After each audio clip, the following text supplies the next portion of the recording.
Hi friends, it's Jenny, and I just got back from my sister's house where we went and did a bead sale, and then she let me raid her silver silk stash and some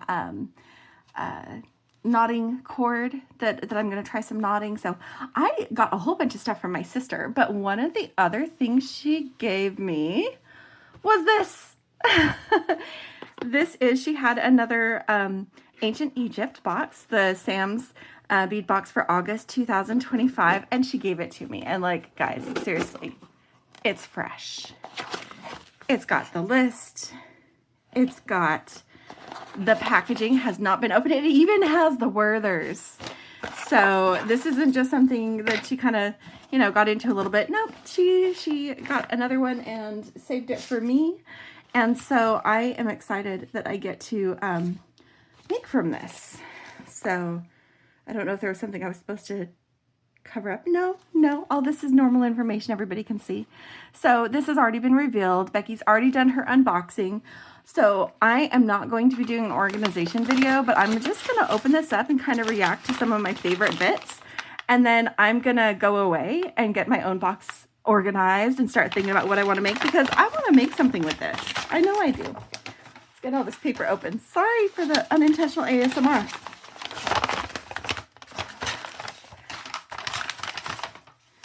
Okay. I'm so excited. I'm so excited. I love this. I love the colors. I love blue and I love turquoise. I love Amazonite. There's gorgeous carnelian colors, whether it's the carnelian glass or the carnelian, I think those are carnelian on the chip strand. I'll look at the details when I'm figuring it out, but there's so many cool things here. Becky's currently testing these, and if they test negative for nickel, then I will be able to use some of these in my design. So I'm hopeful for that. She said she'd test that for me tonight. So many beautiful colors, some fun gold beads. I love these gold lined. I love these gold lined rice beads. They're so pretty. Oh, I'm going to have so much fun with this. I guarantee I'm going to have some of this dark royal blue, probably these flowers. I don't know yet what I'm going to do, but I'm going to do something, and it's going to be fun and it's going to be beautiful, because how can it not be when this is what you're working with? Am I wrong? I'm excited. Yeah, I'm going to have a good time with these. So I will come back here for you in just a moment, but for me, probably tomorrow morning, and see what we make from these goodies. I'll be right back. And I'm back. And guess what? It is not the next morning. It is more than 24 hours later, because I was kind of mulling over different ideas, and I was talking with my husband and showed him kind of what I was working with, and he started making suggestions like turning this into like an ear cuff, and I'm like, I never even wear an ear cuff. I wouldn't know where to start. And then started talking about the different bits, like the little scarabs and stuff like that, and he started mentioning some of the ways that they're used, the symbolism and meaning, and I'm like, oh, what if I can tell a story with this? Because that's something I like to do sometimes. Before I started creating content on my sister's channel, I made a necklace that told the story of a storm, from the deep, dark, like absolute chaos of a big storm, through the lessening of the storm into the lighter clouds and clearer skies. And it was just, movement within the piece, that it told a story. And there is so much with this that we can do. And so I decided to tell a story with this necklace. And so come on a little bit of an adventure with me. I had to take some time to really think through my plans, prepare a few things, as you can see up here. But also I did kind of a deep dive. So along with, showing you how to make this jewelry, some of you who've been around for a while may have seen Becky's, planet facts when she made a solar system necklace. This is going to feel like, ancient Egypt symbology. So I'm not an expert, but I did learn some things, and I want to share them with you as I go through the elements that I'm making to have this necklace tell the story of life headed into the afterlife, because so much of these things are tied into that. So the first thing, the first part of our story, this is going to be on either side of the necklace. We're going to have these links, and I've made half of the links and most of the drops, but I've left some to make with you. Quite a few, because we're doing several things. Like there's only one link that looks like this, where it's all the Amazonite. Egyptians valued this green and blue stone for its protective and healing qualities, as well as its beauty. Can you blame them? The green-blue hue of Amazonite was associated with good luck and fertility. I mean, what says life more than Amazonite? Egyptians believed the stone possessed healing qualities and could protect wearers from harm. It also considered it a stone of courage, which is why it was also used in religious and funerary artifacts. So it represents courage and life and fertility and healing. And so we are going to start with some Amazonite. And as you progress through your life, you're going to add a little bit of carnelian, because carnelian it symbolizes vitality. There it is. Vitality, protection, and power. It was used to create all kinds of artifacts of power. And this is heated carnelian, but it is otherwise the natural color. They associated the stone with life-sustaining power of the sun and blood. And so it was an essential component of the heart amulet, which was placed on mummies to aid the deceased. It is, and its stone's connection to blood, vitality, and the sun, along with its reddish color, cemented its place as one of Egypt's most important semi-precious stones. And so our next link has a little bit more of that depth of life. So we go from like 3 Amazonite to 2 and 1 carnelian to 2 Amazonite, 1 carnelian to 2 carnelian, 1 Amazonite. And then our fourth link, this is going to be along the side of the neck, is going to be this right here. And then it is going to connect to this, our gate to the afterlife. And our gate to the afterlife needs to be protected by our little cat tooths, because they're not explicitly described as inhabitants of the underworld, but they were associated with it as protectors and guardians, particularly through the cat goddess, and I'm probably going to say this wrong, Mafdet, and their association with Bastet and the sun god Ra's journey through the underworld. And so they're viewed as kind of the a protector of the gate to the underworld. And so we're going to have this come here to connect to our cat. And then we've got these little pyramid links that we're going to use to extend beyond this right here, because this is just the gate, and it's going to be protected by 3 scarabs. And see, I've already done 2 of them. I'm going to show you what I did here. It's actually not a wrapped loop. It's a faux wrapped loop, and I'll show you why we did that.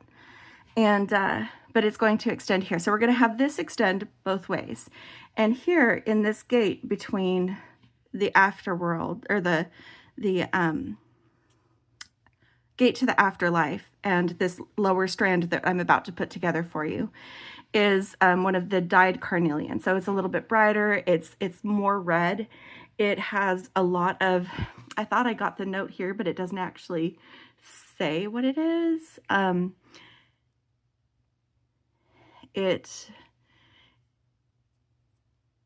don't know where that went. I don't know.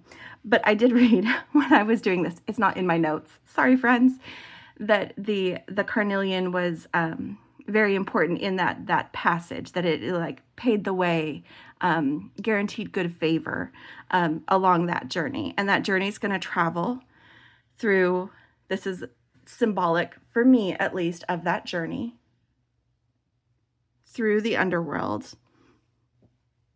to the place where this is lapis lazuli.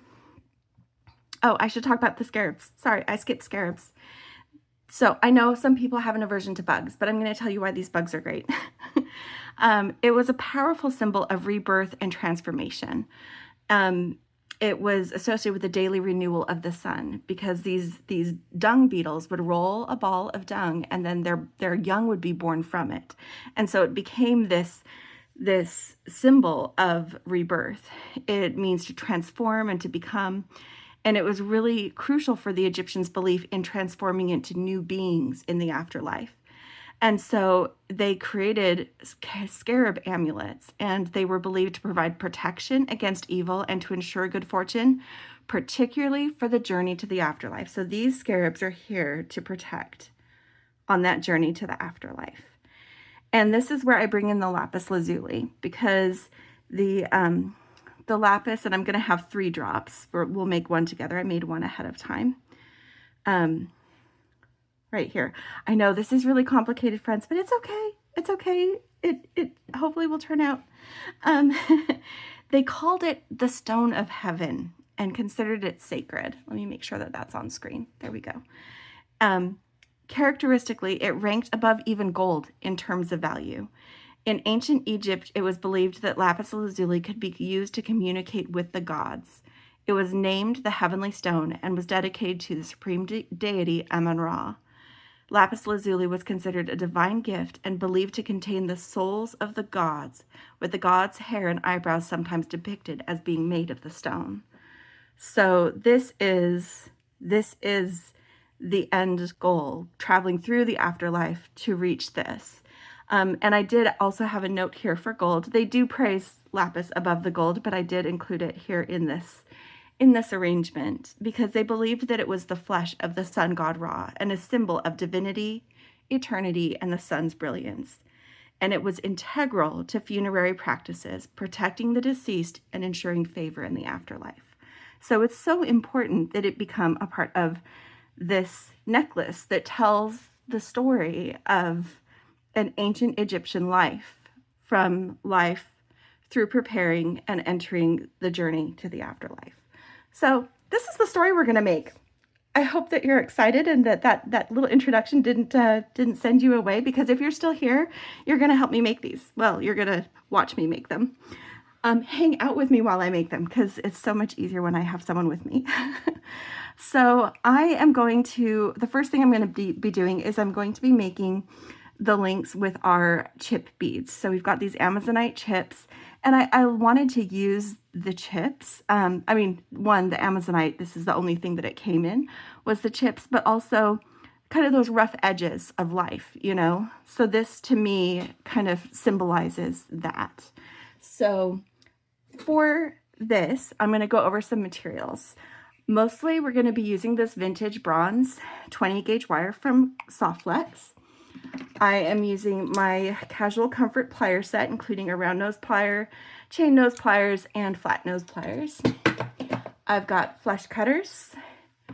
And for one of the components, I'm also going to be using some bail making pliers because I want to make sure that a couple of my loops are very uniform.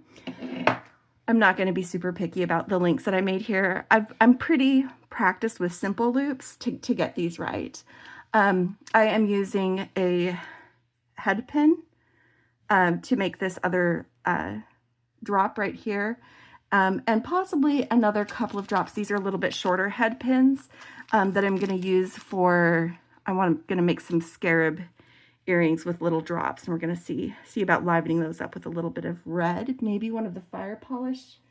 No, we don't have fire polish in that size. Oh no, that's what I'm going to do. These little faceted carnelians, they came with they're faceted carnelian cubes, and they came with these rectangle lapis. They were separators. So that way we have a little bit of those elements for the earrings. And when I do this, I am going to be using these chandelier components.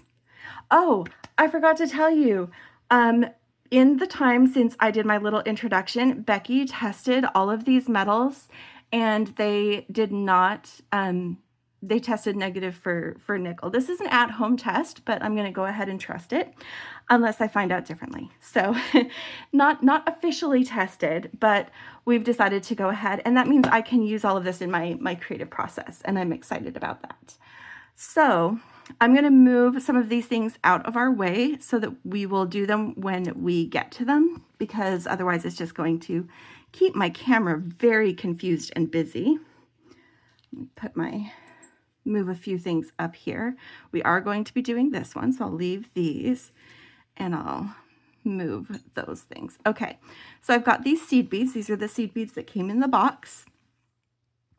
I don't remember what color they are officially. I think they're gold. They might be bronze. They are, where are the Miyuki? Yep, metallic light bronze is what we're using. So this is a little bit dark, but it seems to play well with these components. It's a little bit darker than it, but it's working. I liked it better than the bright golds. I didn't really have something that was this color. So it's my best color match, but also kind of has that kind of rich brown hue to it. Not like dirty brown, but rich brown. Hard to explain, but the light catches it. You can see it on the other links that I've already done. So I'm going to load and right now I'm just running the wire back and forth between my finger and my thumb to get the kinks out and warm it up a little bit. So the first thing that I'm going to do, so each one of these links starts with a seed bead. And yes, they do fit on 20 gauge wire. They're not quick to strand, but they do fit just fine. And then 3 amazonites spaced by more seed beads, and then ends with another seed bead. So this is the first link that matches the first one on the other side.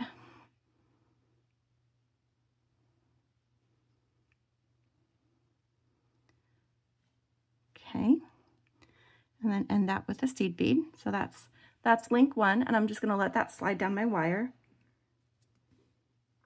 There we go. And then I'm going to start the next one also with a seed bead. And I'm just doing this off my wire so that I use a little bit less. It's a little bit less waste. And see, some of them hang a little bit different. That's okay. Again, this is the chaos of life, at least in my story that I'm telling. And then here, after my first amazonite, I am putting a carnelian. Also, still separating each of these chips with a seed bead. Little bits of the divine in daily life.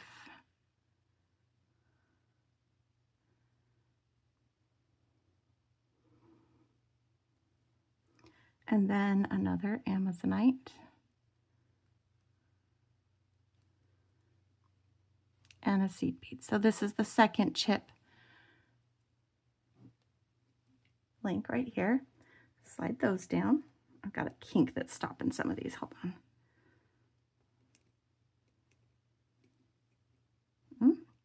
I might need to make these first couple. Let's make these first couple and get them off my strand just so I can get past this rough bit of wire, because that happens sometimes. So what I'm going to do is take my round nose pliers, and I'm pinching the end of the wire, which is already flush cut, about near the end. I like kind of small loops, so not all the way at the end, but a quarter of the way maybe. And I'm just rolling that toward myself. Once that metal meets metal back here, then I'm rotating my pliers, closing them, and just giving it a tiny little twist. And I know it's off screen. I'll show you again on the next one, but it just gives us a little loop, centered loop. Then you move your beads up. I'm making sure that I've got all the way through that last seed bead. So there's my link. And then because this is a simple loop, I'm just going 1 finger length down, snipping it with the flush part towards my wire. So the next one starts flush. This one's going to get 1 more trim.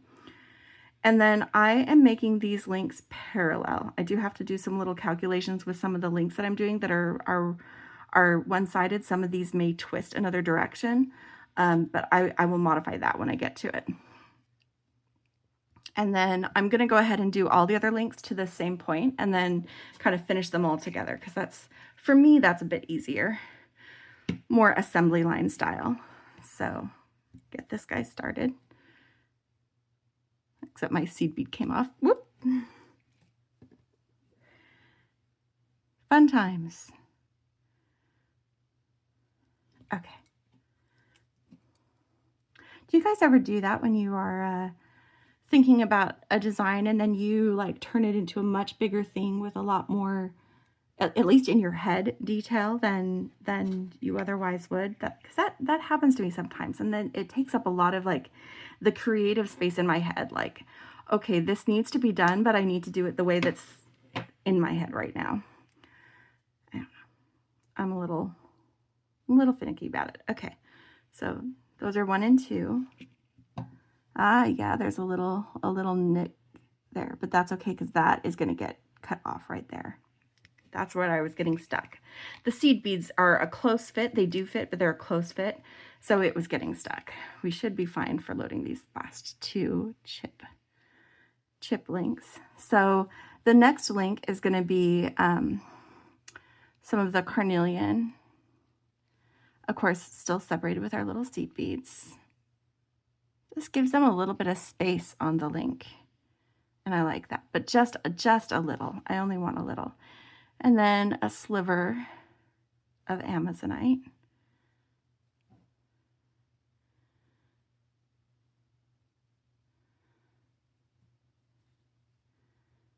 And this is just, for me, it represents that progress through life. Doing the mostly Amazonite, and then a little bit of carnelian, and then carnelian with a little bit of Amazonite, and then this last one, the end of life, so to speak,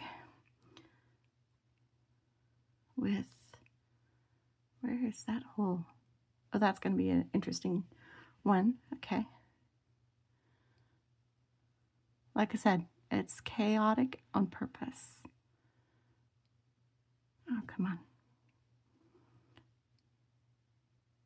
And I know some of you are faster with seed beads because you're more practiced, and that's okay. All right.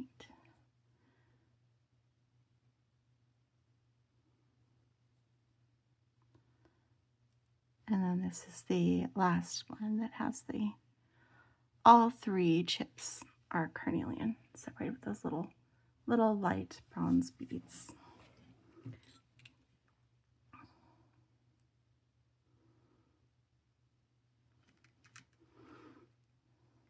The one thing with this design is because I'm not just doing 2 types of links, there's less that I could prepare ahead of time and more that I'm doing with you because so many of them are just a little bit different. But that, at least for me, was an important part of the design. Oof, go away. Okay.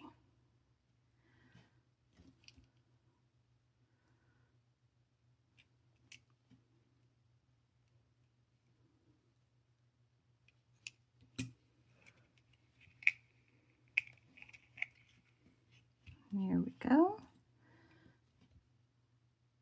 And these, because they're made with chip beads, these links are going to be, they might be a little bit different, a little irregular. Oh, that did not close all the way, and that means that seed bead went in the wrong place. Hold on. Okay, hold this one and fold that one. I'm going to have to do this one first because I need to tighten up this loop so that seed bead doesn't keep trying to escape because I've got the seed bead escaping on the other side. So what I'm doing on these, tighten this up just a little bit, just like that. Okay. Like I said, I did drop a seed bead. That's okay. I knew I would. All right. So I am snipping these down to about 1 centimeter, so they're getting trimmed a little bit. And just because these seed beads are trying to escape, I am going to go ahead and roll. Normally I would just snip them all and then roll them, but I've got seed beads trying to escape. I don't want that. Okay, but this, okay, so see how like curved and stuff this got while I was working with it? That's fine. Because what I'm going to do is I'm going to put one loop in one set of pliers and the other loop in the other set of pliers. And then I'm going to kind of tug a little bit to straighten them and then rotate so that they're parallel like this. And I'm giving both a little bit of a squish to help work harden them. And that has helped to straighten out my link a little. And whatever other help it needed, I just did with my hands. So a little bit, this is soft wire. This is dead soft wire. So if you wanted them to be a little bit stiffer, you could. I decided to use this today. Okay. The other ones were better. See, now that I'm on camera, then everything is not going the way it should.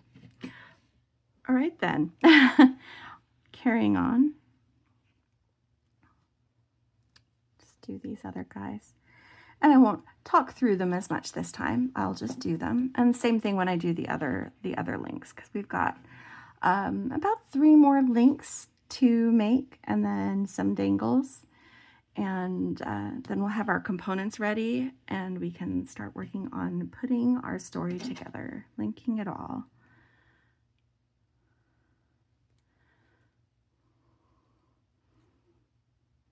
Okay. And I'm setting aside these ones that I'm just making so that I can straighten them separately. I was just showing you on that one, but I still need to do the straightening on these other guys. I haven't forgotten it. I just want to not switch my tools as often. Bad enough switching between the clippers and the round nose. I don't want to forget that I haven't done something on one of them.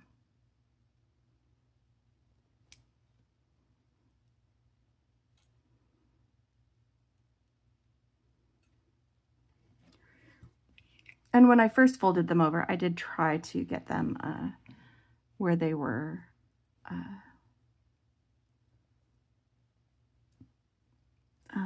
what's the word? Parallel. But sometimes, you know, it twists in your hand while you're making the thing. So it's always better to just make sure it's how you want it afterwards.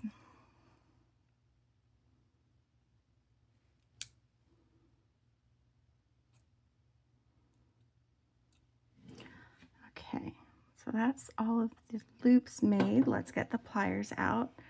And I'm just doing the same thing here. See, this didn't get as bent, but they're not facing the right way. So I'm just, you know, doing this, twisting them so that they're straight and giving them little squishes to help work harden. That's the one I started with, isn't it? I don't remember, but I will check it anyway. Nope, apparently not, because those are not straight. No, they are. Oh, that was the one I started with. I already did the ones that I made on my own. But some of them, the loop is kind of bent over. I think when it's on, you're not really going to see, but I do want things to connect nice. And like I said, I may need to move some things when I'm connecting certain components. So the other links that we're making after our links is I've got one more of the carnelian links that I'm doing, as well as my cat and my golden path through the afterlife. So on these ones, I'm just doing single beads on these links. So this is fairly simple, just straightening out more wire and sliding on all of those beads, and then just working them one at a time with simple loops on the ends. So this is a lot less complicated than how we started, at least as far as the loops go.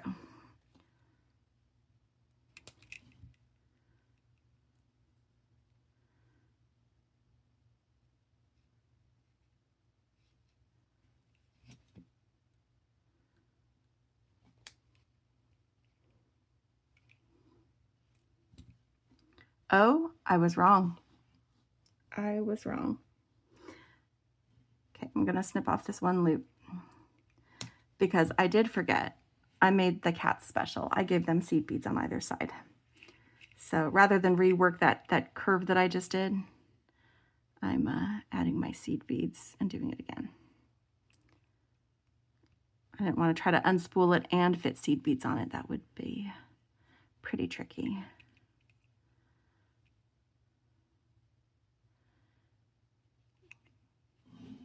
Okay. I was like, there was one other place I did seed beads. What was it? And I went to look just as I was finishing that one. I was like, oh, of course. And it had to be that one and not the last one on here, right? That's okay. That's kind of a big loop.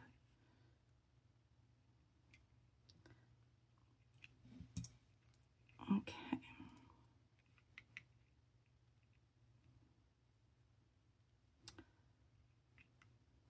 Do you ever just have a loop that you don't like the look of?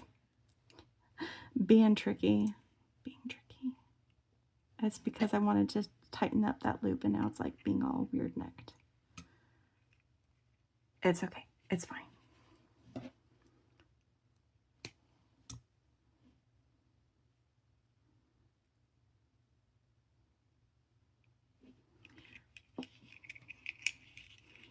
Let's straighten out this wire a little bit more.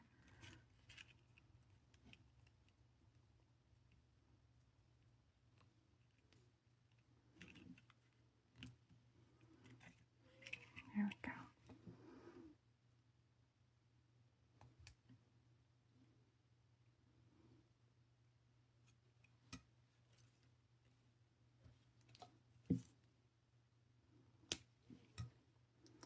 Okay. Still fairly simple, these guys.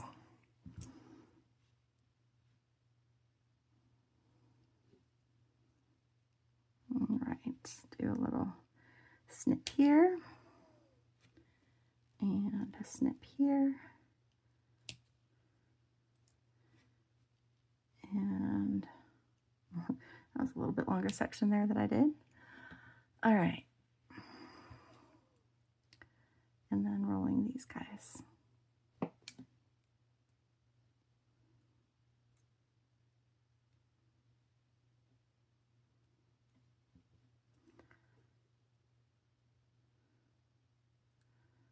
Okay, we've got just a few more components to make. We'll start putting this together.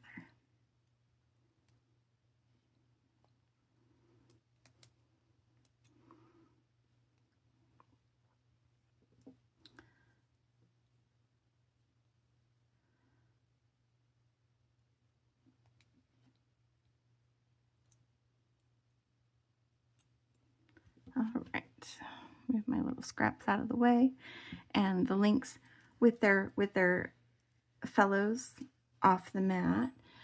Okay, the next thing that I'm going to make is this drop.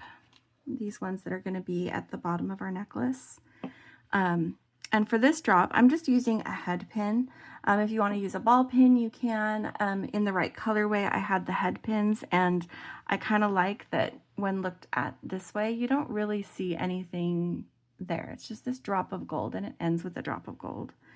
So you put on your gold drop, bottom down, and then a lapis heishi, and then one of these silver-lined rice beads. They might have been called something else. I don't know. Oh, I forgot to make a link. I forgot to make the other lapis rectangle link. I'll do that in just a moment. And then I just fold over this head pin. Doesn't really matter which direction. Trim the excess wire. So we've got about 1 centimeter left for loop.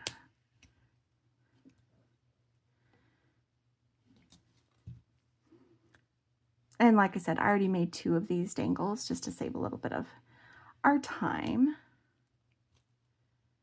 Oh, that did not curve at the end. Try that again.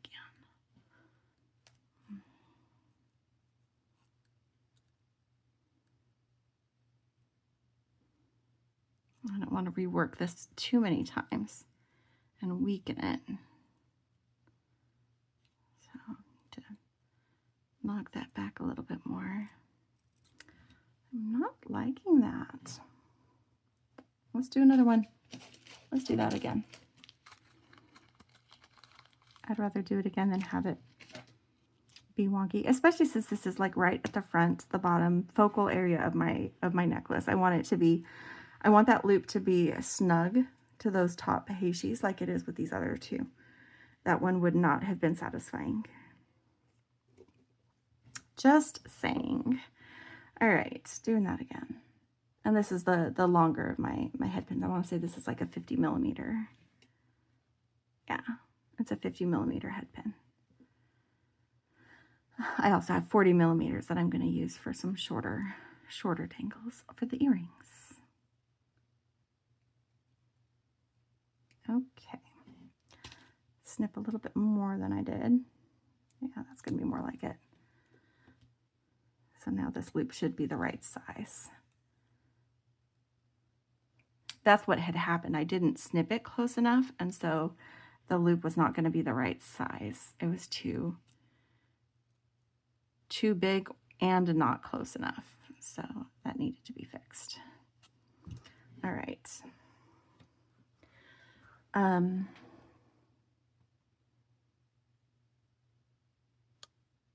Yeah. Okay, so those are done. I'm going to do this real quick. Get back to my craft wire because I want this other rectangle on a simple link of its own, because I am using 2 of those in this design.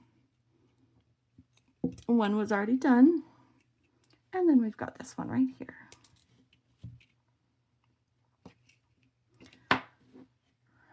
Actually, we're going to be using craft wire again for the next component. So the next component is the most complicated of all the components that I'm making. And it's the one that I kind of gave you a little preview for, the faux wrapped loop. And I'll show you why it's wrapped at all. Why is it not just simple? And then also why I chose to also make it simple, because this is...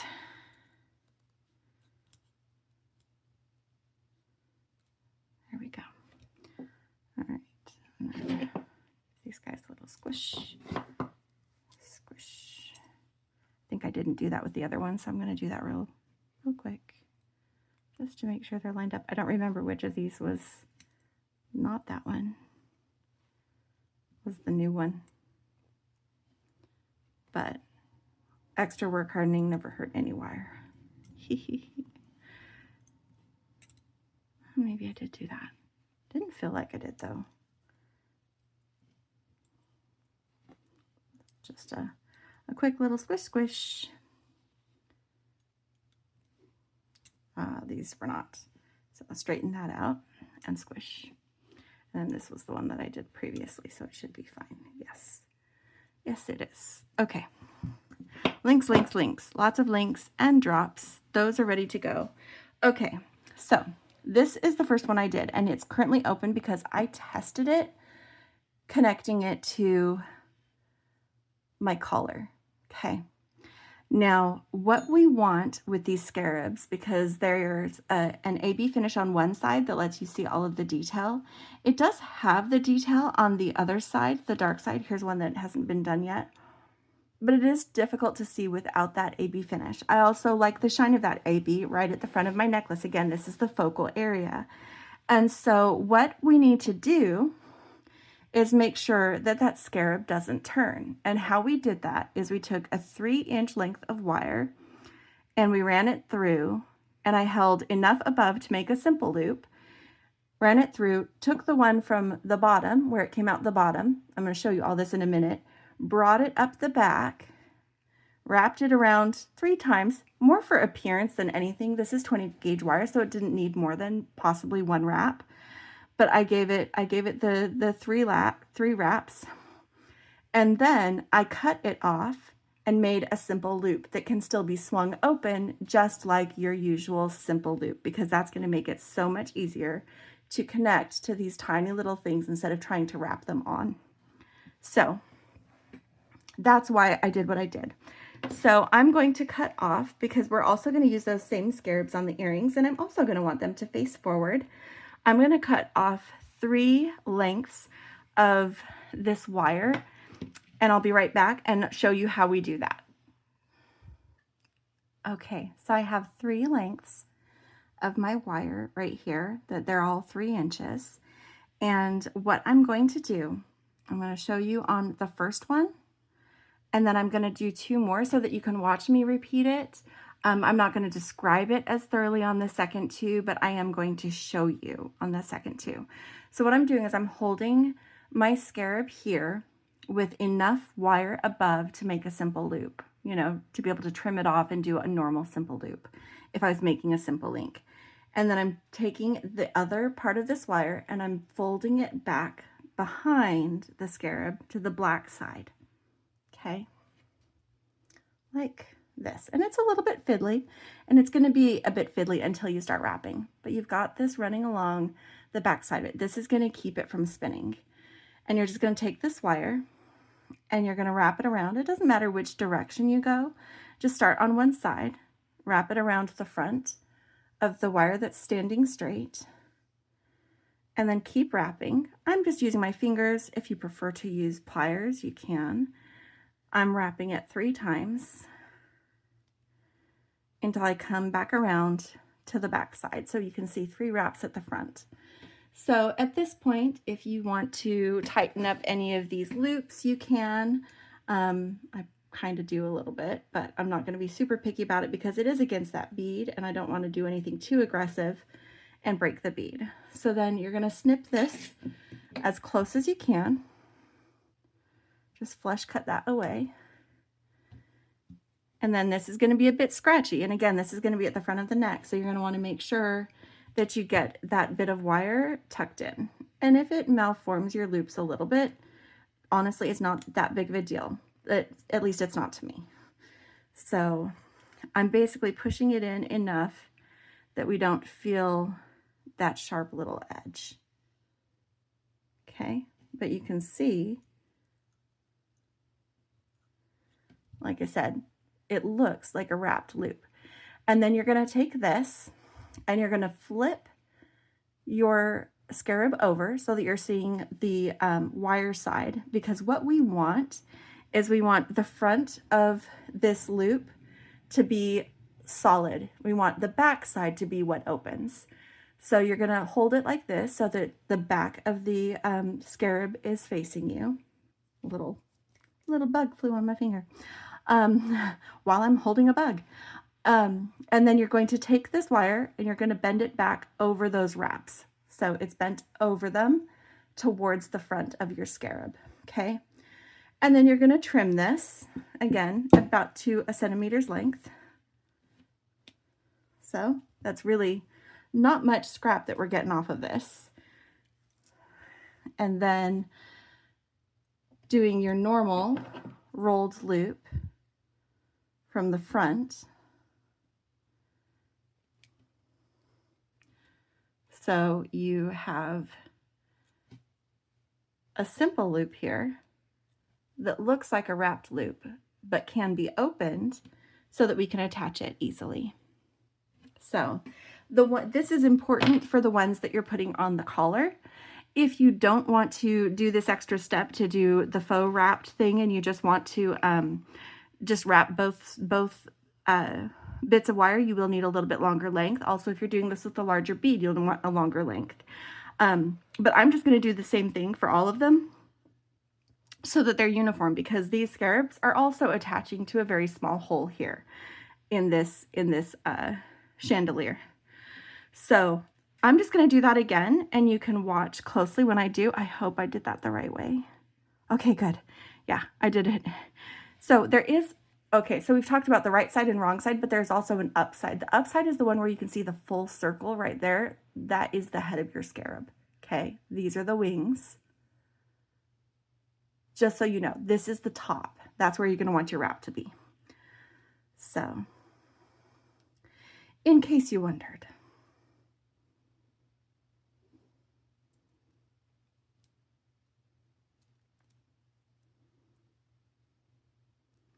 Like I said, I'm not going to talk you through all these steps, but I am going to try to do it where you can see it. It's hard because it's dark metal with a dark bead. And, you know, autofocus does what it does. But this way you can see. And see, to get those loops, instead of twisting the wire, I just twisted the bead because it wasn't going to move because I've got it run through both. So it actually made it easier to do those loops just now. That was something I wasn't paying attention to previously, but I actually really enjoyed just now when I did that. So a nice little side benefit of this technique is that you can make that wrap nice and tidy just by rolling the bead instead of having to wrangle the wire.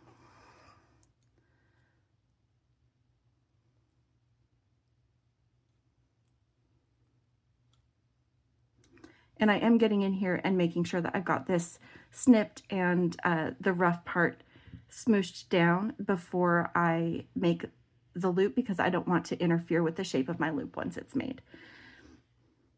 And oh, also, you also want to work harden this loop after you've made it. Just the same way as we did on our other simple loops. Just give it a little squish with your pliers.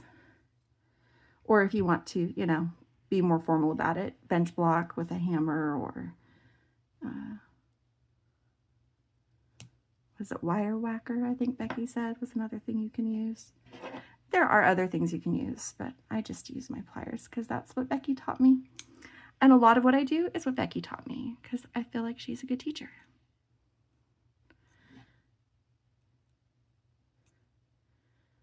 And there we go. We've got our next faux simple loop that has our scarabs facing all the right way.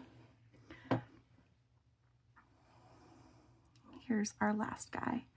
Again, make sure you leave enough for your simple loop, but otherwise it's just a matter of wrapping that behind, up, and around.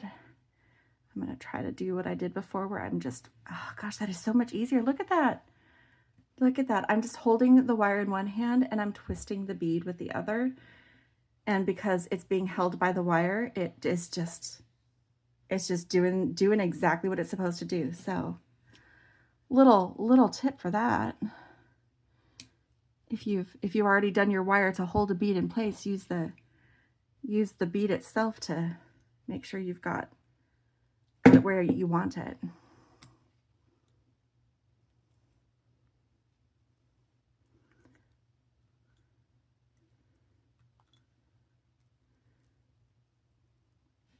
Come on, just a little bit more. I do need to get another set of pliers that is more needle pointy for tucking in. I feel like I don't quite have the right tool for that yet. Also practice, but that's also part of why I'm doing this beaded chain challenge with my sister. And I do apologize. This video does look like it is going to be over. Oh, I need to bend that over. Make sure holding it where you see the back of it and bend it away from you.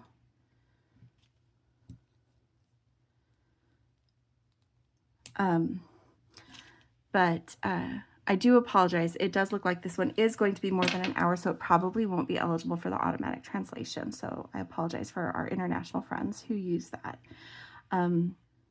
This just has a lot of bits to it, so it is a little bit more complicated tutorial. So, but we just made our fifth little scarab. Oh, he's kind of twisty. I didn't get this as tight. So this is something to notice. If you didn't get this as tight, he's still going to move a little bit, but he cannot turn fully around. So he will always face the right way. He just might jiggle a little. He's just a little jiggly. That's okay. I forgive him. Okay. All right. So those are our scarabs, and like I said, one of them is open because I tested it earlier. So I'll show you when we attach those how we get this attached to this component. Actually, let's do that now. Let's do that now, because then it's a matter of putting everything together, but these guys are part of this component, so let's have them on this. So if you look at this component, it's got these 5 like rings right here, like these 5 focal places. So what I'm doing is I'm taking my scarab and I am attaching him in the loop that is directly below this middle focal right here. Just getting the right angle. This is a bit tricky, and this is why I didn't want to have to try to wire wrap it on. I have seen some people do that, and they are brave souls. I am not practiced enough to want to do that. I'm opening it just a little bit wider. All right, so this is facing the right way, and then taking this and closing it so that he stays where he belongs. See, He's hanging right below that bit. And then I'm going to do the same thing with these other two. And I want them to hang below this bit right here.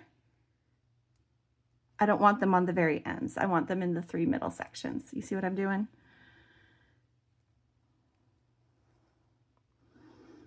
But you have to hold the component and the bead to get this closed all the way. Because you do want to make sure that it's closed all the way so it doesn't wriggle itself loose. Our bugs are contained, okay? No free roaming bugs here. How cute is this? Is this the jiggly one? That's the jiggly one. I'm gonna, nope. That's the jiggly, okay. I'm getting my most sturdy ones and put them on here because they're the main focal. If they're on an earring, which is gonna jiggle and sway anyway because it's on a chandelier, that just makes sense. So again, if this is the loop directly below this part of the collar. Nope, I'm one off.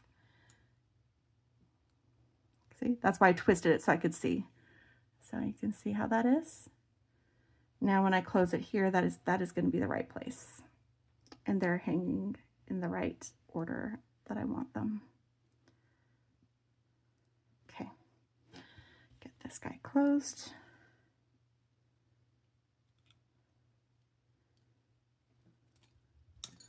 Oh, don't come loose. Okay, good. Didn't want it to come loose and then have to get it back in the right place before I can close it. Now it is closed. Okay. So that is our collar component. Yeah. That's looking good. Okay. Now what I'm going to do is I'm going to start with my life links. So I've got my life links here. Just that one's. I'm going to try to balance length by alternating the sizes because they are a little bit off. Not by much though. Okay, so this one and this one have distinctly longer and shorter links. These guys over here. So one side is going to get this longer one and this side's going to get this longer one. And then the short ones kind of counterbalance that. These guys are all pretty equal. So we can do this, this, this, this, and this. Okay. I'm just going to start connecting one of these sides and get down to, I think it's the cat is where I start connecting everything. So all the way to the cat on both of these. I hope this isn't going to be too long. I worried that it was going to be too short, but now I'm looking at it, I'm like, maybe this is going to be too long. I don't know. It's hard to plan when you haven't actually put all the links together, you know? But I'm just opening one simple loop and attaching the next link. So I'm attaching the all Amazonite to the mostly Amazonite. And then I'm opening the other end of the mostly Amazonite and attaching the mostly carnelian like this. And then I open the other end of the mostly carnelian.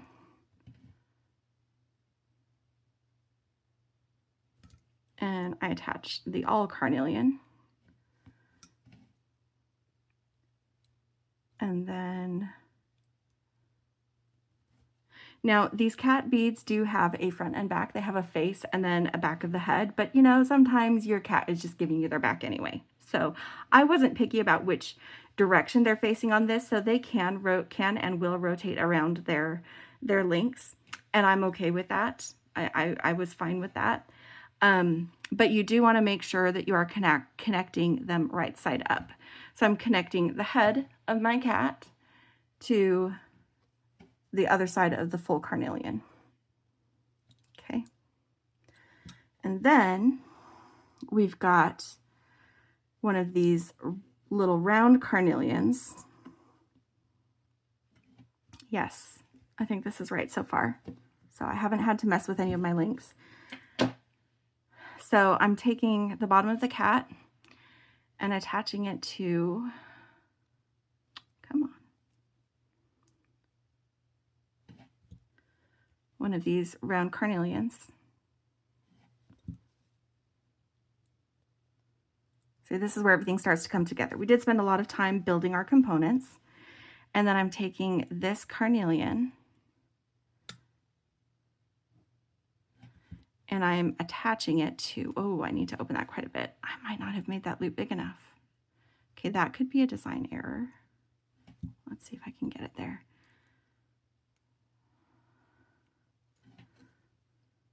I don't want it to be that way. I want it to be that way. Because so far this strand, it can go any way because we don't have anything facing a certain way. But I do prefer to have the open part of the simple loop at the back of a piece instead of the front if we can help it. And we can help it. So just need this to behave. Okay. That might be too big. Let me see if I can get it. It's going to be stiff. I might have to use a jump ring. You know what? I'm going to use a jump ring because that just is not, that's not going to make anybody happy. It's going to be too stiff if I can even get it closed, and I don't even know if I can get it closed because I wasn't thinking about how thick that ring is. Definitely a problem. But this is, you know, part of the design process is going in with certain expectations and then needing to adjust them. But that's okay because I have some antique bronze jump rings that will work just fine to accommodate. Let's do these guys.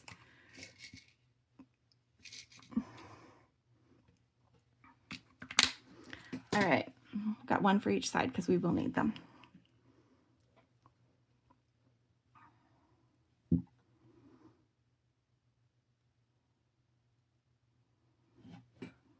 All right, where's my other pliers?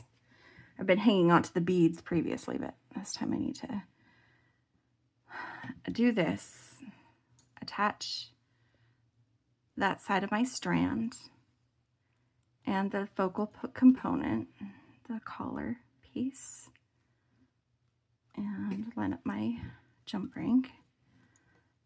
Okay. And then I'm just curious where this is going to hit. Okay, it's not too long. Whew, okay.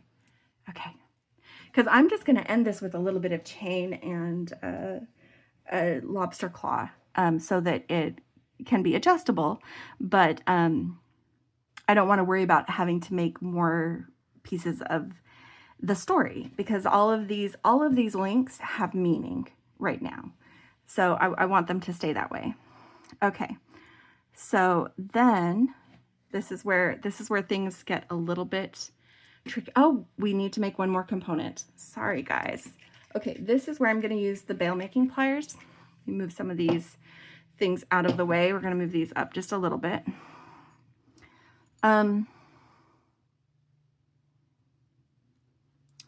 Let me actually pause this, and I'm going to get this other side strung and connected, not strung, but connected so that it's the part of this that we need it to be. Yeah, okay. And then I'll come back. So you won't notice the time passing, but I'll be back. Okay. I did some figuring and also some, connecting. So we've got our this connected through to this side now. Now the component we need to make is something that we're going to use here when we attach our dangles at the bottom. And this is something I've never made before, but my sister has, and I have seen her make it. And I'm hoping I can do it justice. What I'm going to make is a figure 8 link just by itself. And let me make sure this is flex cut because it doesn't look like it. And which is an infinity symbol, which again, the symbolism with eternity and everything else, I feel like it fits. But I also needed a component of the right metal to make this work, to be a connector between these two lapis rectangles, because we're going to have these these are going to dangle on either side of it, and then this is going to dangle between them, but I want it to, you know, look nice. So we're going to have, we need a link that can combine these three. And so I'm going to make the eternity symbol, the figure 8, to connect both of these two, and then this can hang where the loops cross in the middle. That's my plan. So I've got my bail making pliers here because I do want to make sure both of these loops are exactly the same. And what I'm doing is I'm just pinching it between the 3rd and 4th steps, and I'm going to be wrapping it around this 4th step in my bail making pliers. So I am just wrapping this around until it gets all the way back to the metal. That's a little bit loose. That's something I've had trouble with this. And then taking it, this is the tricky bit. Okay, so then I've got this loop right there between the 3rd and 4th. Make sure that that's straight, and this is going to be hard to do because I'm also trying to angle it so you can see it. And then I'm going to roll the opposite direction. No, is that right? Yes, it is. Around that 4th loop. I think I did it. I think I did it. It's kind of more round and less infinity, but you know what? I'll take it. I probably should have had a little bit more space between those placement of both those loops, but what I'm doing is I'm coming in here with my flesh cutters and I am cutting it right here. Okay, so that I can take this and it will be a loop on both sides, and I'm just pressing it completely inside this. But look, it's a figure 8. It's not perfect, but I'm happy with it. I think that's going to work for what I want it to do. Yes, okay, that makes me happy. All right, we might need a couple more jump rings, getting a couple out, because I've got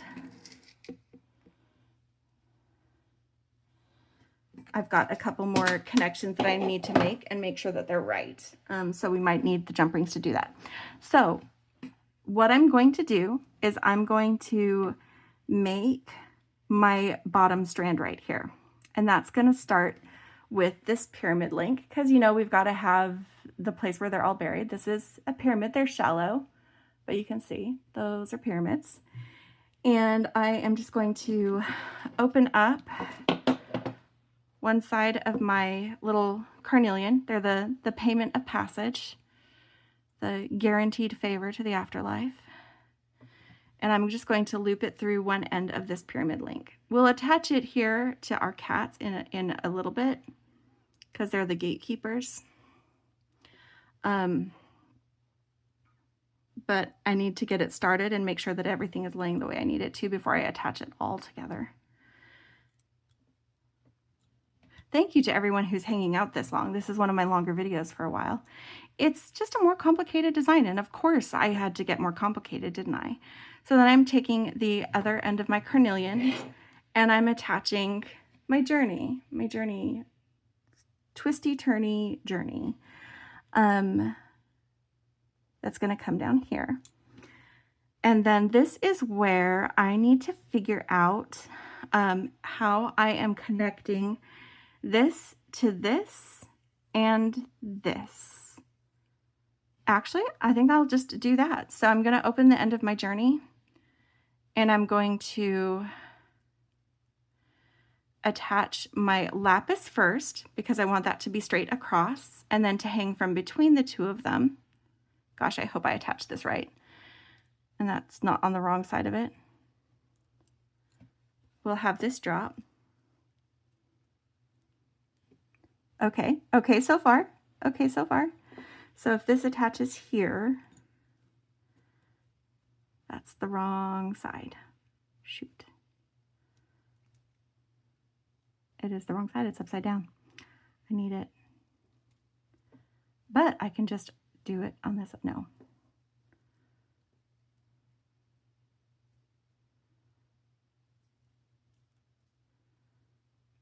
Friends, I did it wrong. Okay, so you do have to pay attention to which way your pyramids are facing before you do this. So I'm just going to take this and put them on the opposite direction because that's easier, because I know that what I had before was wrong, so this is gonna have to be right. So then when you've got your pyramids, they're currently upside down. When you've got your pyramids face up and these connected the way they're supposed to, then this guy should hang here. Okay, yes.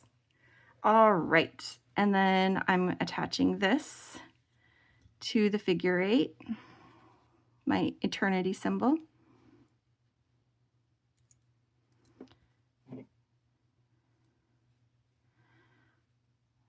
Make sure that's yes, because that needs to be up. So this is yes, yes, yes, yes. Okay, just making sure that everything, because I don't want the eternity symbol to turn sideways, and I don't think it will. Not when everything is attached. If not, I will rework that off camera. I want to show you a completed design before this video is done though. Even if I have to work out some of the mathy bits. I don't do great with the mathy bits. Okay, so then this one is going to connect to this, and again I'm looping them onto this guy. So if this guy is up and down, this one is flat, the drop goes here, so drop first, then the lapis,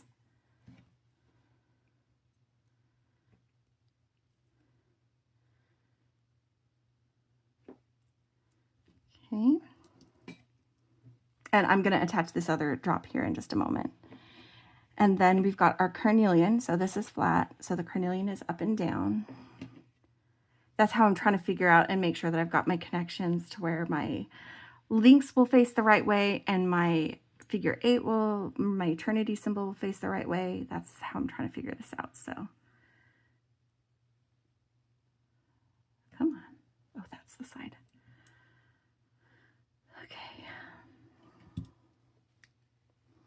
A little bit fiddly, friends, but it's worth it, I hope, to get this all complete and lined up. Okay. And we've got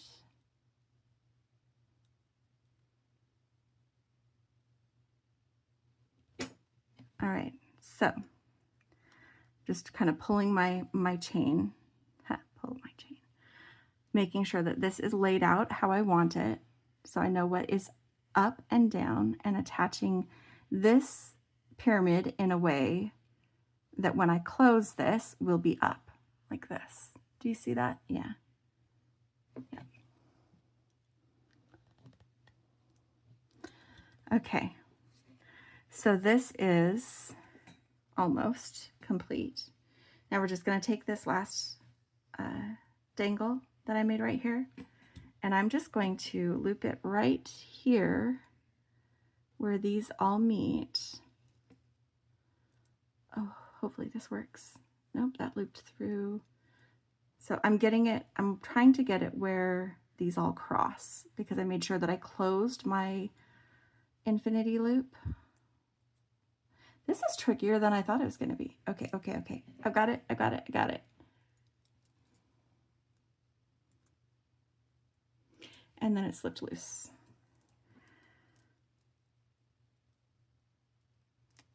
I would have liked to have a different link there, but this is what I could come up with that I felt confident in being able to make. It's just whether or not I can get it to close now that I've got it in the right position.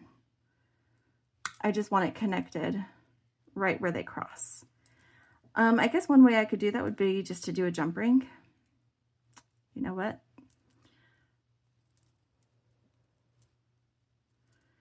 When in doubt, do that. Okay, let me close this. Because that was just being way more finicky than I want. And I think I actually want it to dangle a little bit more and a touch lower. Because there is going to be a little bit of a thing here, but it is also going to be kind of straight across. So I'm just taking one of these jump rings. I'm going to open it up. And these dangles don't have a front and back. So I can put a dangle on here.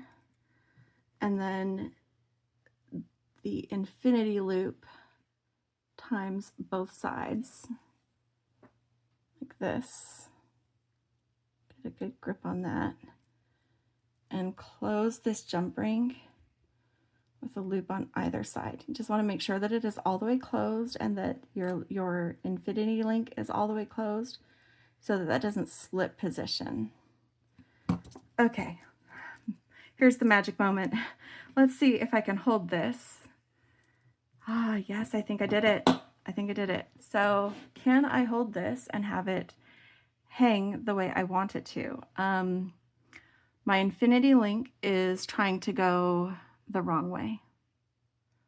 Do you see that? You can see the infinity link from above, which means it's not going to be resting correctly on the person.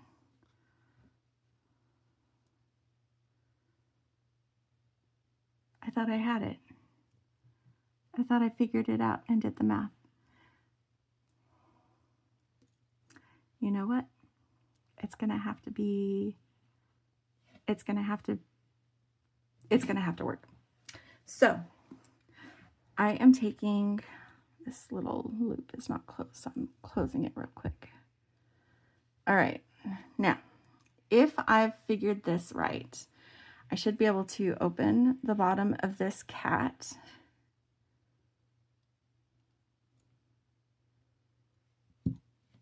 Put my pyramid link on so that it's facing the same way as my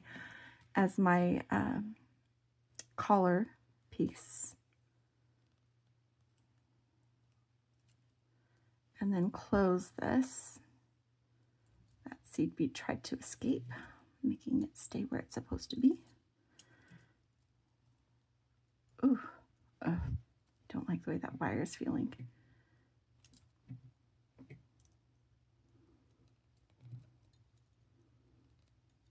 Okay.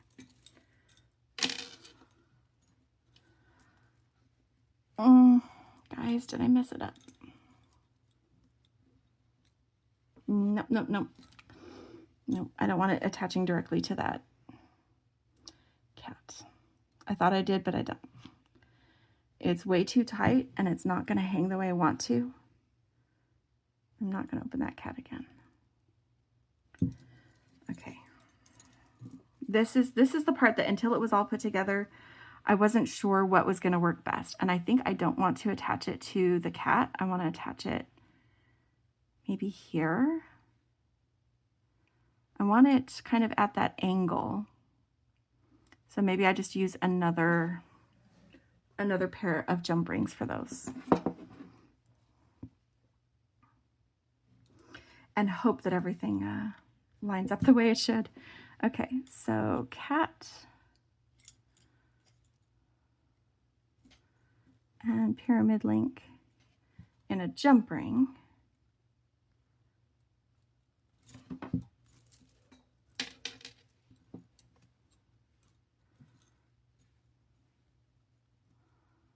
It turns the wrong way.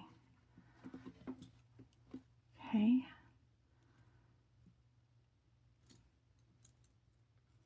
So can I just rotate the pyramid link?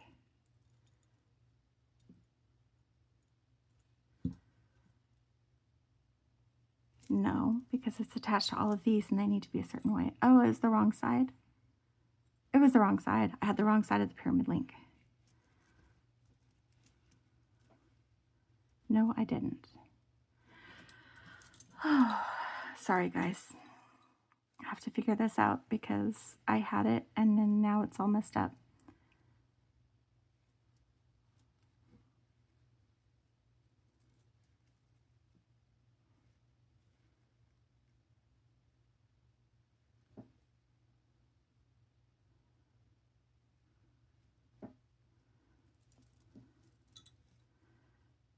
I had it right the first time.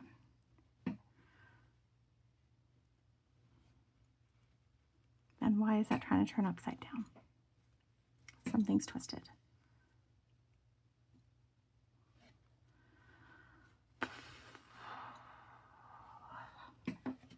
That's putting them the wrong way.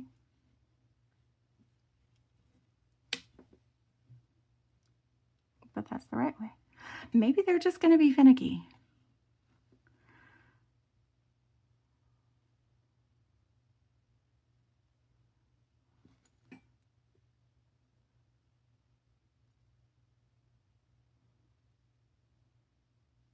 I tried connecting it to that carnelian link instead, the top of the carnelian.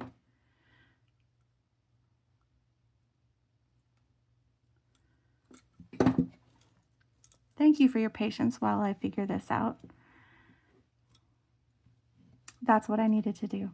I needed to just attach it to a different link.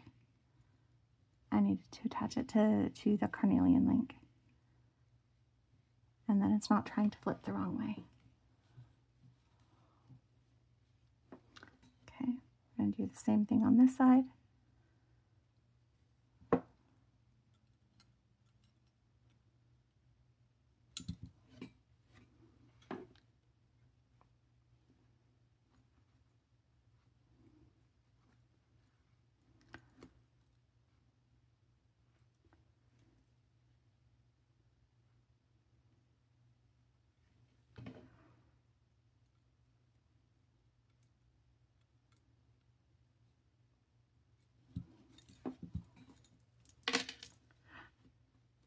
There we go, guys. There we go. Okay, my links are facing the right way up. My drops are doing what they're supposed to. And my infinity link is just being weird, but it's just going to be weird, I think. I think it's just going to be weird. But laying flat, you can see it. Okay, we are almost done with the necklace. This part is a little bit easier. This one's just going to be the chain. Let me grab the chain. I'll be right back. Okay, friends. Yes, I know this looks like a mess of a pile over here. It's okay. It's okay. We'll get that back out in a minute. But I'm just going to be using this antique bronze Rolo chain. Sorry, that was a little bit noisy. And I've held this up to my neck and figured out how much I needed, plus a few inches of extender. So that it can be adjusted to wear with different necklines, or if maybe my sister wants to wear it or someone else wants to wear it, they can adjust it. This Rolo chain is great because it fits easily in this with this lobster claw, so it can attach at any point along this chain. I don't have to use an extra loop at the end. I can just have the chain. So what I'm gonna do is, this is about the length that I need. And I'm going to go ahead and just open one of these links.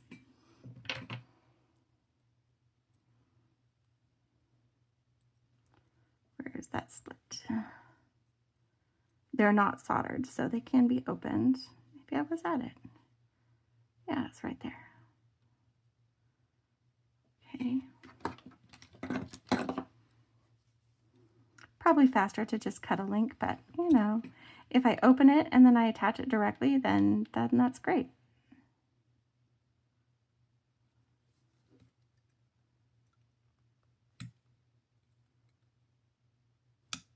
Come on. All right, so this is the length that I need. I'm hanging on to the loop that I want. I should have opened it the other direction. I'll hold it this way, open it just a little farther, and we're going to take off the length we don't need. All right, and then I'm going to take this chain and I'm going to attach it directly to my my link here.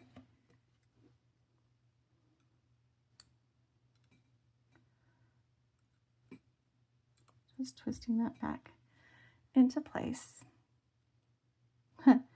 Easier said than done. Come on, what you doing?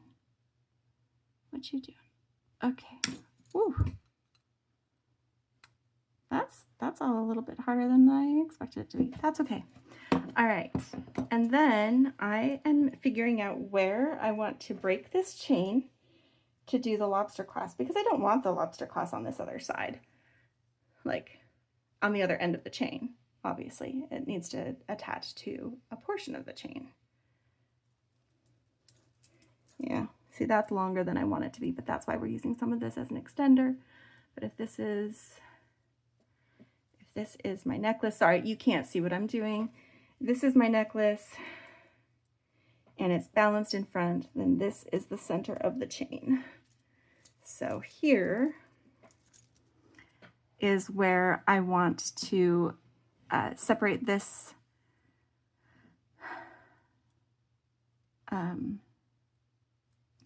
chain. Come on, why did it go down?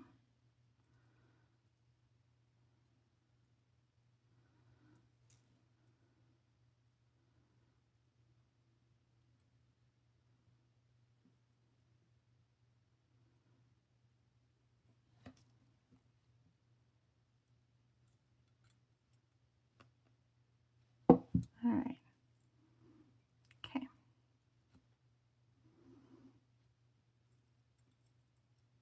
That's the side that's already attached. So now I'm going to take this, I'm going to put the chain back on it and attach it to this other side. And close it.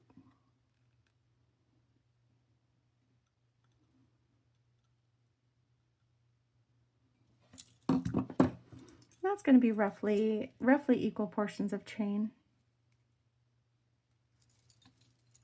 Yeah. And then I like my lobster claw, my fiddly bit, to be on my right side, so I'm going to attach it here.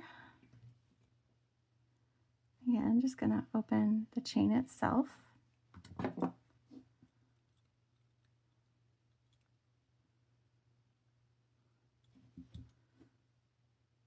And I can always adjust this chain later if I feel like the extender is just too long. I can always remove links and move things along where I want them to be. But this way we will have a completed necklace. Whoops.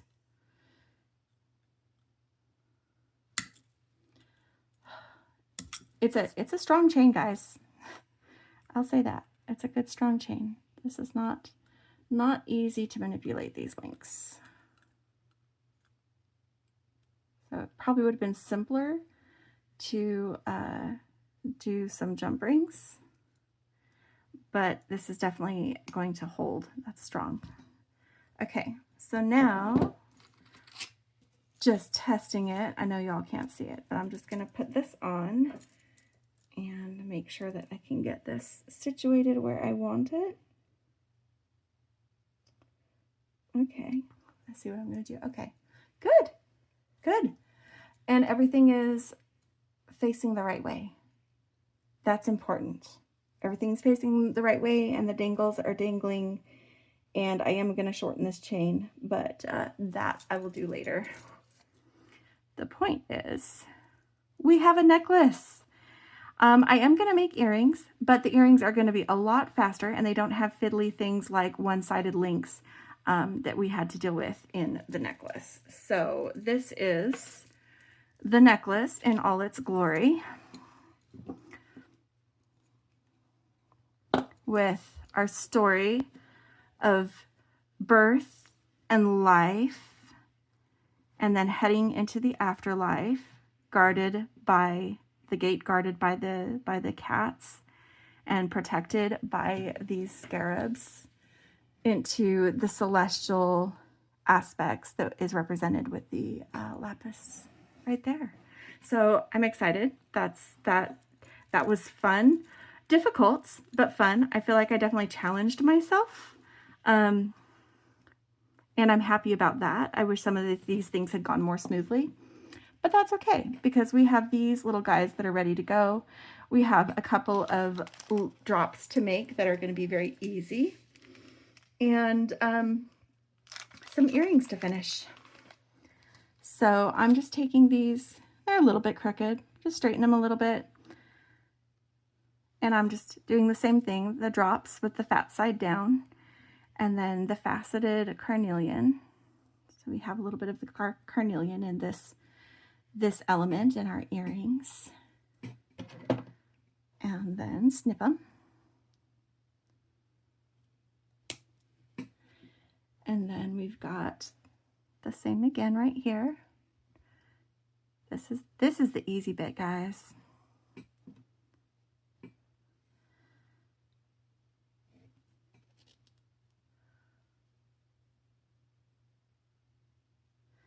I definitely ended up doing a lot more with this than I expected to, but I am happy with how it turned out. And one of the nice things is, while the top, the life portion of my necklace might look like it's thematically a touch different, you do have the continuation of the carnelian. It just becomes more condensed with the darker stones. But you're also going to have these same elements from the bottom part of the necklace up on the ears. So it will all tie in together. So it's good. It'll be good. Where did my, there they are. My round nose pliers. I'm just making these little loops. Oh, I only set out 2 of them. We actually need 4 of these. Sorry, guys. Because there's 2 earrings. That's okay. Let me get one earring put together, and then I'll put the other earring together and fast forward for you guys, so you can see the whole set together after I've kind of cleaned up my mat and got the tools out of the way. But let's put together one of these earrings at least. So I'm using some ear wires that my sister made me from the same vintage bronze color as we were using for all of our links, which honestly, looking at it here, it looks perfect. I don't see anything at all wrong with the color of wire that we chose. So this is pretty easy. So what we're going to be doing is I'm going to start on one side instead of doing, you know, the middle. I'm going to be doing a carnelian and gold drop on the outermost of these. I think there's 7 loops. And then I'll drop the carnelian from the center. And then we'll drop our other, not the carnelian, our scarab from the center. And then we'll drop our other guys from the edges again, so that the scarab has plenty of room. So I'm just going to open this loop after I work harden it. Squishy, squishy, open it. And again, this is the back of the loop.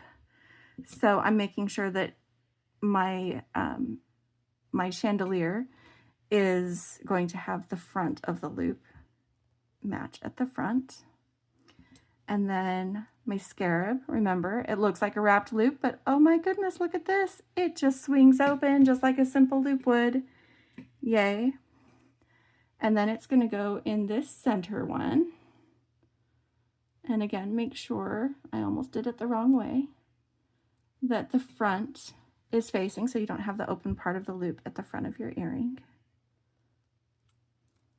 Just to be tidier, and also to maintain that illusion that we created.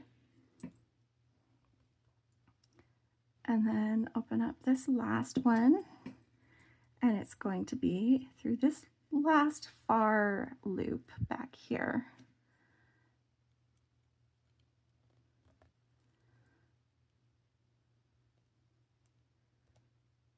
And then I don't think we even need, because this loop at the top of the chandelier is facing us, that means that my ear wire is going to fit right into that. So we don't have to adjust anything there. Just open this ear wire and make sure that the front of the earring is facing the front of the hook. Whoops. So you've got our little scarab with carnelian and gold earring. And I'm just going to go make that other one and be right back, okay?